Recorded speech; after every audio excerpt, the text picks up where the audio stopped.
Tuluyan ng tinapos ni Boy Tapang ang kanyang pananahimik tungkol sa relasyon nila ngayon ng motovlogger na si Cherry White at sa ilang mga isyung kinakaharap ng kanilang kauusbong pa lamang na pag-iibigan.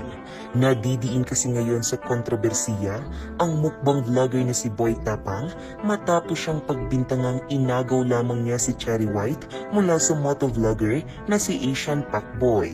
Sa hindi pa nakakaalam, si Asian Pacboy ang dating karelasyon ni Cherry White bago pa man magkaroon ng tambalang Boy Tapang at Cherry White ngayon.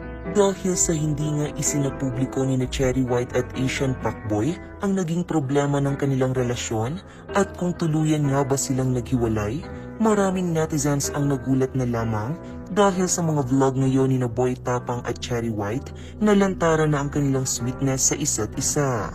Dahil nga sa natatanggap na bashing ngayon ng dalawa, tuluyan ng tinapos ni Boy Tapang ang pananahimik at ipinaliwanag kung paano nagsimula ang relasyon nilang dalawa ni Cherry White.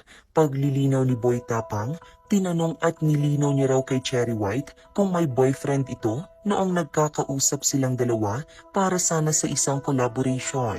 Sagot daw dito sa kanya ni Cherry White ay wala itong boyfriend noong mga panahong iyon at matagal na raw siyang single. Hindi na raw tinanong ni Boy Tapang kung anong nangyari sa kanilang dalawa ni Asian Pacboy dahil hindi naman raw siya marites. Nang malaman nga nito na single ang motovlogger, dito na naisipan ni Boy Tapang na ligawan si Cherry White dahil pareho naman raw silang single. Hanggang sa tumagal nga raw ay unti-unti nang nagkakadevelopan ang dalawa hanggang sa bumisita umano si Cherry White sa kanilang probinsya at doon na sila nagkaroon ng something. Pinagdiinan nga ni Boy Tapang na hindi raw siya ganong klaseng lalaki na kayang mangagaw ng jowa ng iba. Pabiro niya pang ang sinabi na kahit hindi raw siya gwapong lalaki ay may prinsipyo naman raw ito. Mga pahayag ni Boy Tapang, hindi ako yung klase ng lalaki na basta-basta lang dyan. Hindi man ako pogi, may prinsipyo din ako.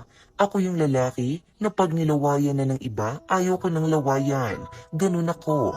Hindi ako yung lalaki na makikipaghati sa isang babae lang. Ayoko ng may kahati.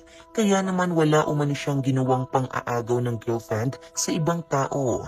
Nilinaw rin ni Boy Tapang na hindi scripted ang kanilang ipinapakitang sweetness sa isa't isa dahil totoong may relasyon sila ni Cherry White.